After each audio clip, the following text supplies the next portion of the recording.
ಅವರ ಕೈಗೊಂಬೆ ಆಗಿರೋ ಅರವಿಂದ್ ಬೆಲ್ಲದ್ ಅವರಿಗೆ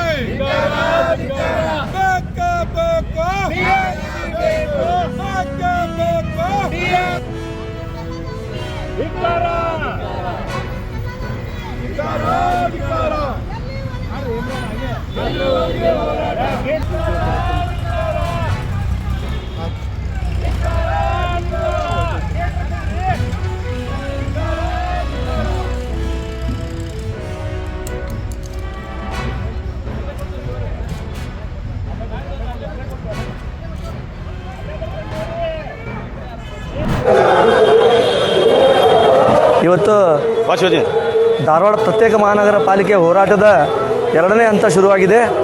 ಏನು ಧಾರವಾಡ ಪ್ರತ್ಯೇಕ ಮಹಾನಗರ ಪಾಲಿಕೆಗೆ ಕಾಂಗ್ರೆಸ್ ಪಕ್ಷ ಸಂಪೂರ್ಣ ಬೆಂಬಲ ನೀಡಿ ಅವರ ಬೇಡಿಕೆಗೆ ಏನು ಹೋರಾಟಗಾರರ ಬೇಡಿಕೆಗೆ ಬೆಂಬಲ ನೀಡಿ ಅವರ ಮನವಿಗೆ ಸ್ಪಂದನೆ ನೀಡಿ ಕ್ಯಾಬಿನೆಟ್ನಲ್ಲಿ ಕೂಡ ಅದನ್ನು ಪಾಸ್ ಮಾಡುವಂಥ ಕೆಲಸ ಮಾಡಿ ಗವರ್ನರ್ಗೆ ಕಳಿಸಿದಂಥ ಕಡತನ್ನು ಅಂಕಿತ ಮಾಡದೆ ರಾಜ್ಯಪಾಲರು ರಾಜಕಾರಣವನ್ನು ಮಾಡ್ತಾ ಇದ್ದಾರೆ.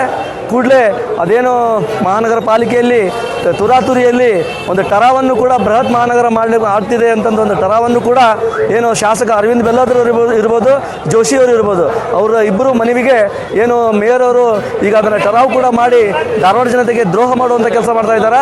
ಇವತ್ತು ಏನು ಅವರು ಹೋರಾಟ ಮಾಡ್ತಾ ಇದ್ದಾರೆ ಆ ಹೋರಾಟಕ್ಕೆ ನಮ್ಮ ಇಡೀ ಕಾಂಗ್ರೆಸ್ ಪಕ್ಷ ಅವರಿಗೆ ಬೆನ್ನೆಲುಬಾಗಿ ಈ ಹೋರಾಟಗಾರರಿಗೆ ಬೆನ್ನೆಲುಬಾಗಿ ನಿಂದಿರ್ತೈತೆ.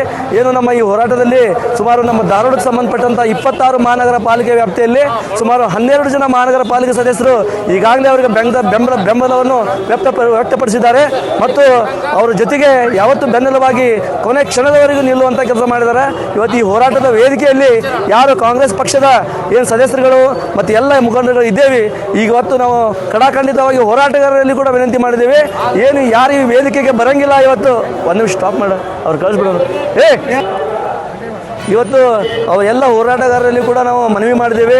ಏನು ಇವತ್ತು ಈ ಹೋರಾಟಕ್ಕೆ ಬರಂಗಿಲ್ಲ ಯಾರು ಜನಪ್ರತಿನಿಧಿಗಳು ಧಾರವಾಡ ಜನತೆಯ ಮತಗಳನ್ನು ಪಡೆದು ಶಾಸಕರಾಗಿದ್ದಂಥ ಅರವಿಂದ್ ಬೆಲ್ಲದ್ರವರು ಇರ್ಬೋದು, ಧಾರವಾಡ ಜನತೆಯ ಮತವನ್ನು ಪಡೆದಂಥ ಸಂಸದರು ಇರ್ಬೋದು, ಇಲ್ಲಿ ಮಹಾನಗರ ಪಾಲಿಕೆ ಸದಸ್ಯರು ಇರ್ಬೋದು, ಯಾರು ಇವತ್ತು ಈ ವೇದಿಕೆಗೆ ಬರಂಗಿಲ್ಲ ಅವರು ಧಾರವಾಡ ಜನತೆಗೆ ದ್ರೋಹ ಮಾಡ್ದಂಗೆ ಧಾರವಾಡ ಜನತೆಗೆ ಮೋಸ ಮಾಡ್ದಂಗೆ ಅಂತಂದು ಇವತ್ತು ಆ ವೇದಿಕೆ ಮುಖಾಂತರನೇ ಧ್ವನಿಯನ್ನು ಹೊರಡಿಸಬೇಕು ಅಂತ ಹೋರಾಟಗಾರರಿಗೂ ಕೂಡ ನಾವು ಹೇಳಿದ್ದೇವೆ. ಪದೇ ಪದೇ ನಾವು ಹೇಳ್ತಾ ಇದ್ದೇವೆ. ಇನ್ನೂ ಕಾಲ ಮಿಕ್ಕಿಲ್ಲ. ಧಾರವಾಡ ಜನರ ಏನು ಬೇಡಿಕೆ ಐತಿ, ಧಾರವಾಡ ಜನರ ಏನು ಕನಸು ಐತಿ, ಈ ಹೋರಾಟಗಾರರ ಕನಸು ಐತಿ. ಪ್ರತ್ಯೇಕ ಧಾರವಾಡ ಆಗ್ಬೇಕಂತ ಏನು ಹೋರಾಟ ಐತಿ. ಇದರಿಂದ ಯಾರಿಗೂ ಕೂಡ ಅನ್ಯಾಯವಾಗಿಲ್ಲ. ಹುಬ್ಬಳ್ಳಿಗೂ ಕೂಡ ಇದರಿಂದ ಅನುಕೂಲ ಆಗ್ತೈತಿ, ಧಾರವಾಡಕ್ಕೂ ಕೂಡ ಅನುಕೂಲ ಆಗ್ತೈತಿ. ಬರೋ ದಿವಸದಾಗ ಈ ಹೋರಾಟ ನಿರಂತರವಾಗೈತಿ. ಒಂದು ದಿನ ಹುಬ್ಬಳ್ಳಿಯ ಮಹಾನಗರ ಪಾಲಿಕೆ ಸದಸ್ಯರು ಕೂಡ ಮತ್ತು ಅಲ್ಲಿದ್ದಂಥ ಮುಖಂಡರುಗಳು ಕೂಡ ಕಾಂಗ್ರೆಸ್ ಪಕ್ಷದ ಇಡೀ ಪಕ್ಷ ಈ ಹೋರಾಟಕ್ಕೆ ಬೆಂಬಲವಾಗಿ ಈ ಹೋರಾಟಗಾರರ ಜೊತೆ ನಿಲ್ತೇವೆ. ಕೊನೆ ಕ್ಷಣದವರೆಗೂ ಧಾರವಾಡ ಪ್ರತ್ಯೇಕ ಮಹಾನಗರ ಪಾಲಿಕೆ ಆಗುವವರೆಗೂ ನಾವೆಲ್ಲ ಕಾಂಗ್ರೆಸ್ಸಿಗರು ಈ ಹೋರಾಟದ ಬೆಂಬಲವಾಗಿರ್ತೇವೆ ಅಂತ ಈ ಸಂದರ್ಭ ಹೇಳಕ್ಕೆ